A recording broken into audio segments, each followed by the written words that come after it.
Good morning. It is Thursday, February 22nd. It kind of feels like a Friday for me. I don't know why, but it is Thursday. We have Steve Greenfield as the guest host again because Kyle is still wearing his Mickey Mouse here somewhere in Orlando.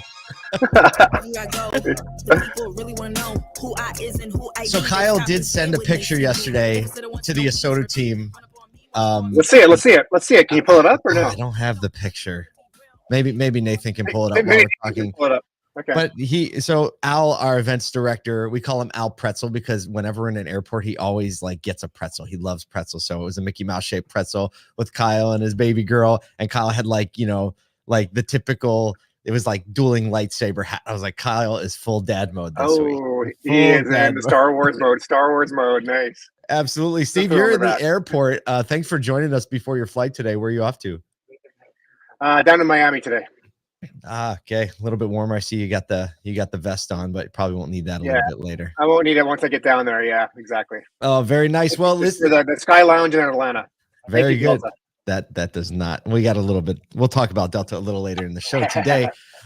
So we are on our way to ASOTUCon. 82 days until we're there. More and more speakers are being released every single day. If you go to the site now, ASOTUCon.com, and look at the speakers tab, we've updated. We updated, big update yesterday, so we added a bunch more. We're going to end up having somewhere between 50 and 60 speakers. I believe we have 30 some up on the site. We're trying to bridge a wide variety of topics. We're working on a panel right now, which Steve and I, you and I were chatting a little bit about. We're going to try to get some of the new EV entrants involved in the conversations, especially the ones that are leveraging the dealer network to distribute their vehicles. And so, if you have any involvement with VinFast, Fisker, shoot us a note. Just send it to press@asotu.com and put some dots together to bring a panel to the people. Can't wait. Especially as many of them are embracing the dealer channel, right? They were all going to sell direct, and now it seems like the momentum is towards having dealers resell these vehicles. So that's great. Good and timely panel. Very, very good and timely panel. Dealers want to know more, and obviously they want to know more dealers because they want to pick the cream of the crop to be the first out. And so far, the ones they're choosing, Fisker, Damian Mills, the Oarsman Group, like you can tell, they're just picking some real savvy operators who are ready to champion. It's almost as if they're at your conference watching the dealers that show up. Almost. Well, we're trying to introduce them. We would love to be part. Once they flipped and we're like, hey, we want to adopt the dealer model. We're like, come on in. Right, exactly. Yeah. Welcome. The more the merrier. The more the merrier. So glad you're here. We have a new Auto Collabs episode launching today. Innovative ideas are born at ASOTUCon with Phil Gill. Phil is a really savvy second-gen dealer in the Cincinnati and Kentucky market. You have to check it out. Go to Auto Collabs, COLLABS. Just search it on Spotify, Apple Music. It's also on YouTube. And we talk about some of the ideas that actually were born from his experience at some sessions at ASOTUCon last year that actually went full circle, and having his some of his tech partners build tools for him into their platform. And now they're going to deploy these tools to all the dealers. So, there's one thing where you talk about things that are happening. ASOTUCon is one of those places where you talk about the things you wish were happening. And we've seen some evidence of those things actually moving forward, which is why we all do what we do, right? Spur conversations to get people going. All right, let's get into some news. So the UAW, they're back. They ain't going anywhere. They're setting aside $40 million toward organizing efforts in the next 2 years for auto and EVs and battery workers in the U.S. that don't currently have union representation. So the initiative comes as a response to growing organizing activities among those who are just, we've talked about the Teslas, a big push in the new battery plants that are being up.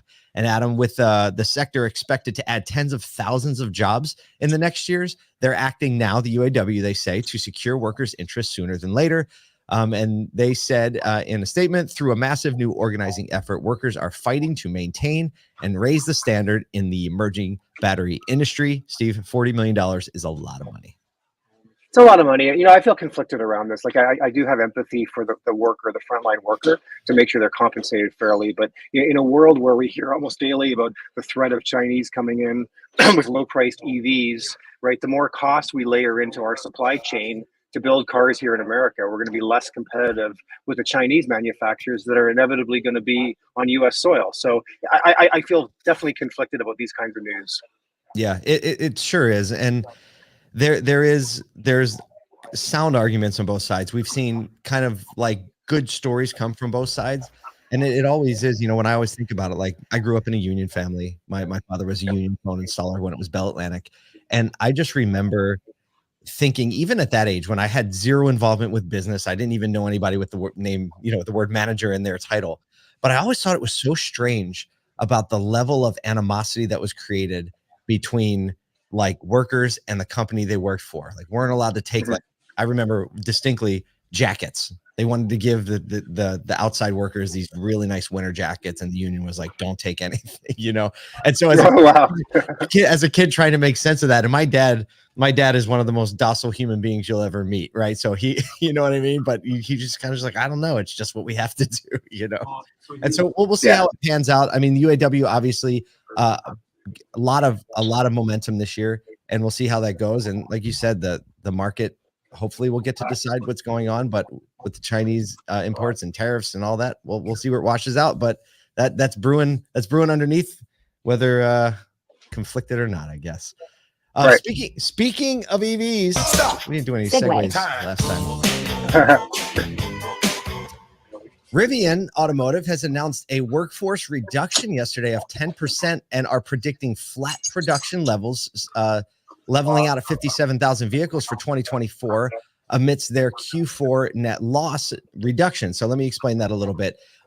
They are experiencing a net loss improvement, meaning they lost more money previously than they did in Q4. So they went down from 1.72 billion the previous year. This year, Q4, they lost 1.52 billion. So making some progress there, despite their full year loss of 5.3 billion. CEO RJ Scaringe cited consumer reluctance to purchase due to high interest rates, causing an impact on demand. And he announced some production shutdowns for efficiency improvements. So, and here's his quote: "Our business is not immune to existing economic conditions or geopolitical uncertainties. Despite the challenges, they're optimistic about their future, particularly with the upcoming R2 platform, which is set to release a sub $50,000 vehicle into the market. Their vehicles now start in the 70s, so they're trying to move that price point down.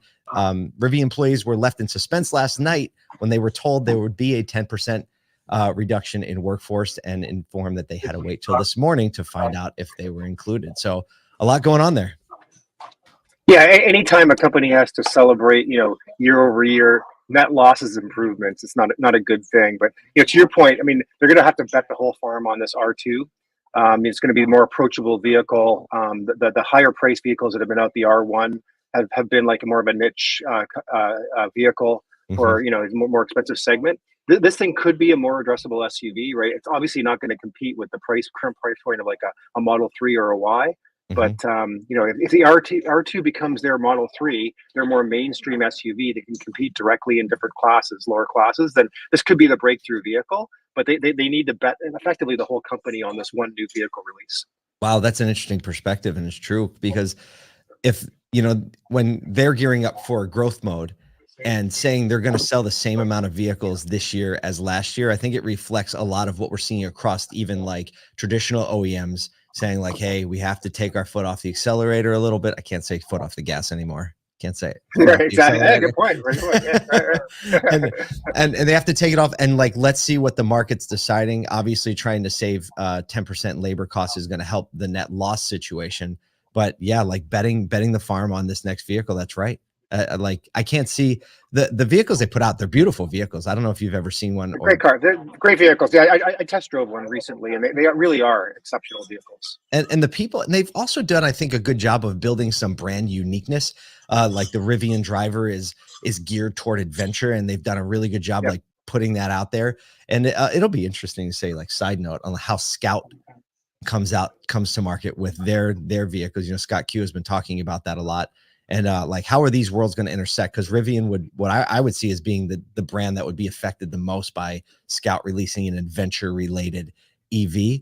But we'll see. I mean, I still think Scout's going to tap the dealer model now that Fisker and VinFast have kind of broken the mold there. I'd be very surprised if Scout doesn't tap its top VW dealers to be Scout dealers. Yeah, I'd be shocked as well. But we should run a poll on LinkedIn to see what people think. But I think you're right. I bet a pizza on that for sure. I'd bet a pizza on that, and I love pizza. Yeah, you do. Yeah, there you go. You and I both.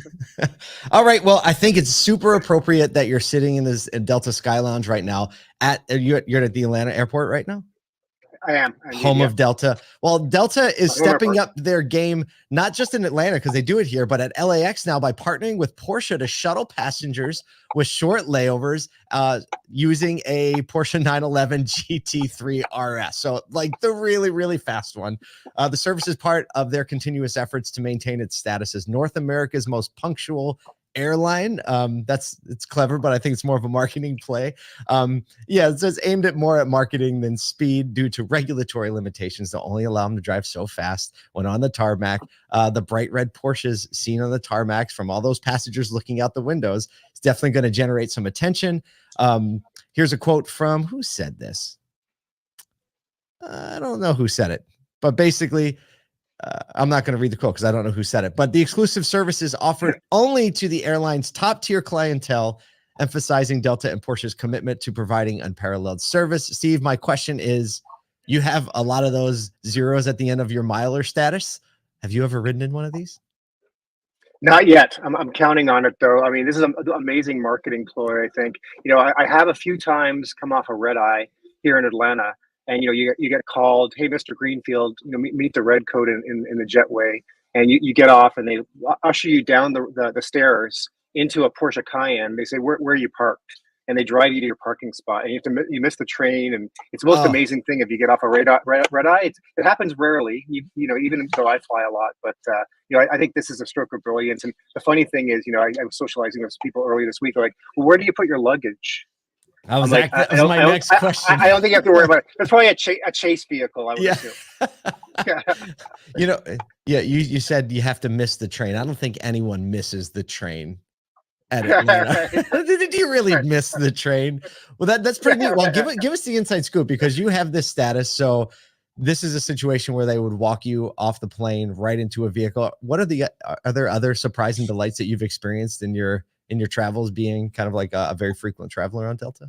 Well, if you ever get this opportunity, my favorite question, the person who's driving, is, who are the most memorable people that you've ever driven? So I once did this in LAX, I think it was for American Airlines, and got into a Lincoln Navigator or Cadillac Escalade, I should say. And I asked the guy, I said, who are your most memorable folks that you've had? And LA, you can imagine that he's seen a lot of people. Oh, of course. I won't say it here. If anybody's interested, I asked them, who was the nicest star that he's ever driven, and who was the least nice. I won't say who tell us the nicest one. Tell us the nicest one. The nicest one. But not surprising. I've heard this consistently from other people as well. It was Robert De Niro. He said Robert De Niro hopped in the front seat with him, was very curious about him and his family, and was very, very, very cordial the entire trip. Very, very different than a lot of the movie stars that he had driven in the past, that we wouldn't have the time of day to even talk to him. Wow, I can. You know what? You just put that on my list. He is somebody that I think I would love to have a conversation with. I can his delivery, his personality, like his laugh. I'm down. Right. Down. Robert De Niro for the win. I'm going to text you for the other side of that conversation. Well, Steve, happy travels wherever you're going today. Down in Miami, say hello for us. Thanks for joining us this week a couple of times. And if you're out there, get out there, sell some cars, and love on some people.